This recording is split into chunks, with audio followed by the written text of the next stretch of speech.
YouTube channel official iNews dan nyalakan lonceng. Korban banjir bandang di Lembata, Nusa Tenggara Timur terus dilakukan dengan alat seadanya.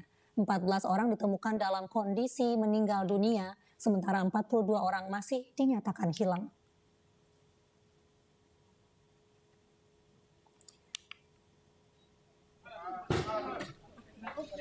Tim SAR gabungan terus berupaya mencari korban yang tertimbun longsor akibat banjir yang menerjang pada Minggu dini hari lalu.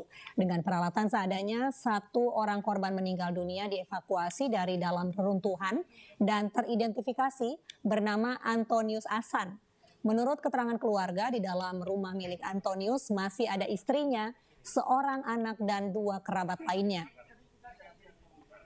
Mereka semua diduga terkubur longsor dan reruntuhan rumah.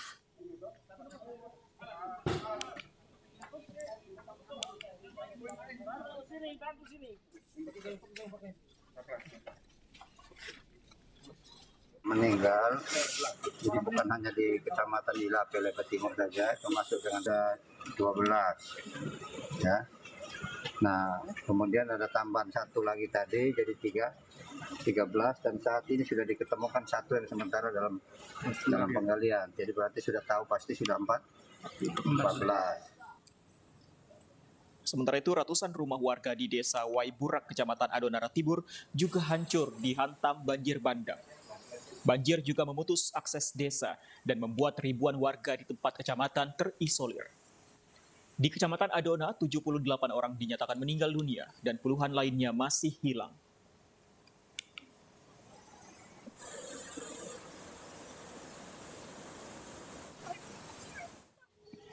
Hari ini Kepala BNPB Letjen TNI Doni Monardo meninjau lokasi banjir bandang di Kabupaten Lembata, Nusa Tenggara Timur. Ya, Doni Monardo mengunjungi korban luka di RSUD Lewoleba, Lembata.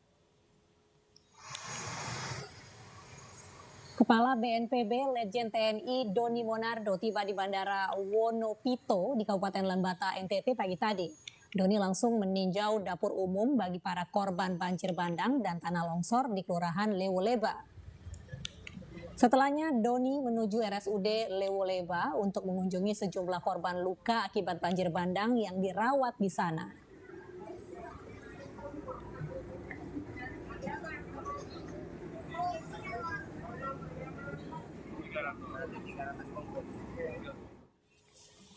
Ya pemirsa, untuk mengetahui kondisi terkini kita sudah terhubung dengan Joni Nura di Desa Waiburak, Kecamatan Adonara Timur, Nusa Tenggara Timur.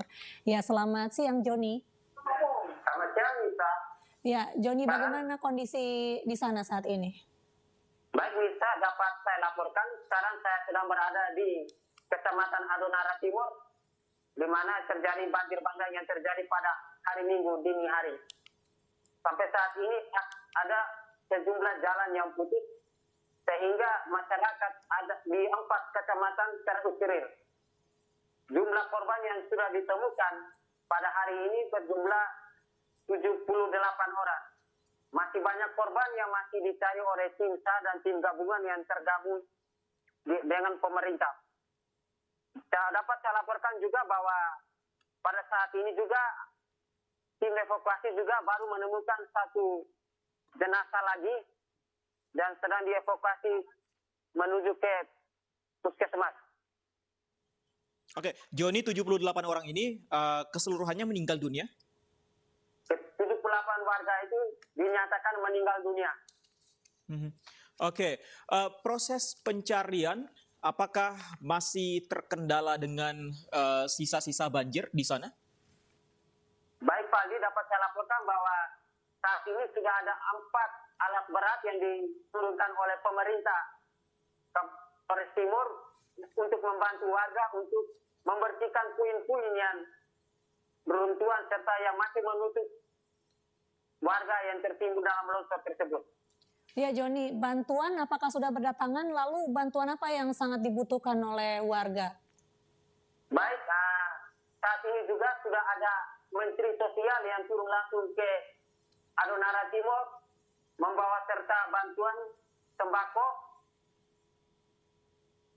Ya, lalu bantuan yang sangat amat dibutuhkan saat ini? Warga di Adonara Timur sangat membutuhkan sembako berupa makanan, air bersih, obat-obatan. Oke, Joni, bantuan dari Kementerian Sosial termasuk juga mungkin dari BNPB ini dibawa melalui jalur udara atau tetap harus didistribusikan melalui jalur darat atau bagaimana? Baik, Fali, dapat saya laporkan bahwa bantuan dari Dinas Sosial dan Badan Penanggulangan Bencana, mereka menggunakan kapal laut. Sudah sampai ke para pengungsi? Baru sampai di posko didikan pemerintah di Kecamatan Adonara Timur. Sampai saat ini bantuan ini belum bisa didistribusikan karena masih mendata berapa korban serta berapa jiwa yang membutuhkan bantuan tersebut. Oke, untuk di titik-titik tersebut berapa jumlah pengungsi yang sudah terdata, Joni?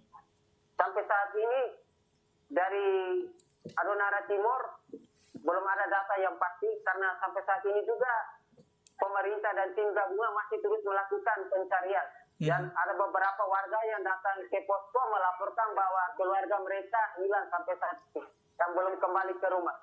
Oke, sebenarnya dari hari pertama sudah kurang lebih 3 hari belum ada data yang pasti mengenai korban atau pengungsi di sana. Apa kendalanya sehingga estimasi jumlah pengungsi agar distribusi bantuan juga bisa dilakukan dengan baik? Apa kendalanya hingga tidak bisa dipastikan jumlah pengungsinya? Baik, Fali, dapat melaporkan yang seperti pertama bahwa kendalanya adalah jalan yang menghubungkan ke 4 kecamatan dan lokasi di Kecamatan Ida Boleh itu putus total. Sehingga pemerintah dan warga yang ingin menuju ke lokasi tersebut sulit. Hingga saat ini warga berinisiatif untuk membuat sebuah jembatan kecil untuk bisa menyeberang ke Kecamatan Ida Boleh. Baik, Joni, tempat Anda melaporkan saat ini sepertinya masih ada sisa-sisa banjir bandang. Di belakang Anda itu ada rumah yang terkena banjir atau apa sebenarnya? Bisa Anda jelaskan? Baik, Fandi, yang di belakang saya tertampak di layar televisi adalah rumah yang disapu oleh banjir bandang. Sehingga roboh. Bukan hanya rumah, tapi jembatan yang saya berdiri sekarang di atas juga roboh dibawa oleh banjir bandang yang terjadi pada hari Minggu dini pagi. Dan mayoritas rumah yang diterjang banjir memang kondisinya seperti di belakang Anda, semuanya roboh, tersisa hanya atap begitu. Ya, benar sekali, Pak Adi. Semuanya roboh dan tersisa atap. Bahkan ada korban jiwa yang tertimbun di dalam rumah ini. Sehingga tim gabungan masih terus melakukan pencarian. Ya, berarti memang di belakang Anda reruntuhan dan juga banyak korban jiwa yang belum terangkat begitu ya. Lalu bagaimana dengan distribusi dari bantuan Mensos sendiri, kapan akan diberikan? Apakah belum pasti atau bagaimana? Baik, bantuan dari Mensos direncanakan sore ini akan diberikan kepada warga yang berada di Kecamatan Ida Boleh. Joni, kita tahu bantuan dari berbagai pihak termasuk dari Kemensos dan juga BNPB belum bisa disalurkan. Kalau kemarin beberapa hari di awal bencana, para pengungsi masih bisa menggunakan bantuan dari kerabat atau tetangga mereka yang tidak terdampak banjir. Di hari ketiga ini, apa yang mereka gunakan untuk kehidupan mereka sehari-hari? Baik, Pak, yang seperti apa yang saya laporkan tadi malam bahwa di posko pengungsian di SMA Negeri 1 itu warga belum mendapat bantuan dari pemerintah. Korban pengungsi yang berada di SMA 1 tersebut mendapat bantuan dari tetangga atau warga-warga yang berada di sekitar lokasi penampungan pengungsi sendiri. Bagaimana dengan listrik dan juga saluran komunikasi, apakah sudah mulai membaik atau masih terputus? Baik, Fali, dapat saya laporkan bahwa saluran komunikasi pada saat ini sudah mulai baik dan listrik masih dilakukan perbaikan. Oke, Joni, kita tahu masih banyak korban yang diduga kemungkinan besar masih berada di bawah reruntuhan bangunan. Warga yang kehilangan kerabat mereka, apakah mereka turun atau terjun langsung juga mencari kerabat mereka di bawah reruntuhan atau bagaimana? Baik, Fali, dapat saya laporkan bahwa di sebelah saya ada warga yang datang mencari anaknya yang hilang. Sehingga proses pencarian dari keluarga pun terus berjalan, Fali. Baik, kita akan tunggu terus informasi terbaru dari sana dan kita harapkan bantuan bisa segera sampai kepada para pengungsi. Terima kasih untuk sementara Joni Nura melaporkan langsung dari Adonara, Nusa Tenggara Timur. Pemirsa, Badan Meteorologi, Klimatologi, dan Geofisika BMKG memberikan peringatan dini terkait munculnya siklon tropis Roja di wilayah Nusa Tenggara Timur. Ya, siklon ini dapat menyebabkan cuaca ekstrim seperti banjir bandang, gelombang laut tinggi, dan angin puting beliung. Diperkirakan badai siklon ini akan mempengaruhi wilayah NTT, NTB, Sulawesi Selatan, Sulawesi Tengah, Sulawesi Tenggara, dan juga Maluku. Siklon Seroja ini akan semakin menguat dari pukul 1 dini hari waktu Indonesia Barat hingga 12 jam ke depan. Kenapa ini perlu kami sampaikan segera agar pihak-pihak kecepatan pusarannya, kecepatan angin pada pusarannya itu sampai berapa tadi? 85 km per jam.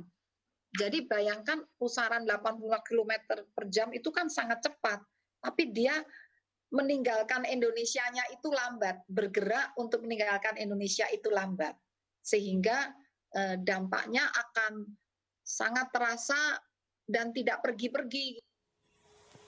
Pemerintah menilai status bencana nasional belum perlu diterapkan dalam bencana banjir bandang akibat badai siklon tropis Roja di sejumlah daerah Nusa Tenggara Timur. Hal ini disampaikan Kepala BNPB Doni Monardo saat menggelar jumpa pers via daring dengan sejumlah pihak terkait. Menurut Doni Monardo, status bencana nasional baru akan diterapkan saat kegiatan pemerintahan daerah lumpuh total. BNPB menilai saat ini mengatakan pemerintah daerah di tingkat provinsi, kabupaten, dan kota di Nusa Tenggara Timur masih bisa menangani dampak bencana banjir bandang. Meski demikian, Doni Monardo menjamin pemerintah pusat melalui BNPB, Basarnas, BMKG, Kementerian Sosial, dan Kemenkes akan memberikan bantuan ke wilayah NTT. Ini memberikan dukungan darurat bencana nasional itu manakala pemerintahan di daerah itu lumpuh. Sehingga pemerintah pusat harus mengambil alih tanggung jawab untuk penyelenggaraan penanggulangan bencana. Nah, sejauh ini seluruh kegiatan pemerintahan masih tetap berjalan. Provinsi masih berjalan, kabupaten kota masih berjalan. Tidak ada satupun provinsi dan kabupaten kota yang lumpuh. Pada hari ini kita telah mengirimkan bantuan untuk permakanan dan sarana-prasarana seperti tenda dan peralatan lainnya untuk kita arahkan ke Udunara, 1, kedua ke Lembata, kemudian yang ketiga ke Bima, dan yang untuk Pulau Alor kami sudah bisa berkomunikasi dengan BNP dengan DPRD Kabupaten Alor untuk bantuan bisa dipenuhi dari Dolok tempat.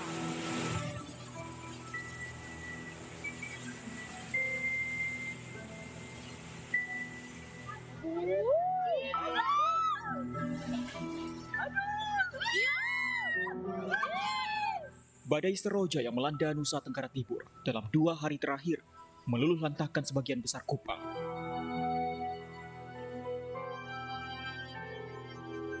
Ombak besar menghantam pesisir pantai Kupang.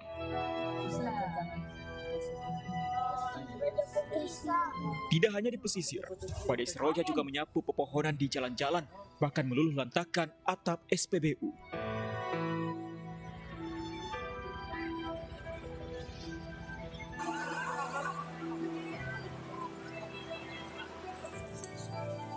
Di sejumlah titik, evakuasi berlangsung dramatis.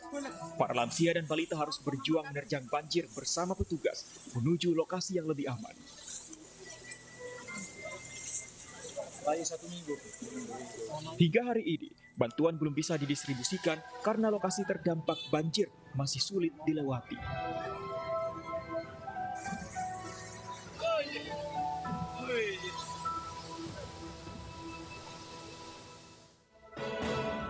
Tim SAR gabungan terus mencari 14 anak buah kapal Baroka Jaya yang bertabrakan dengan kapal kargo Hatko Pioneer. Informasi selengkapnya kami hadirkan usai jeda.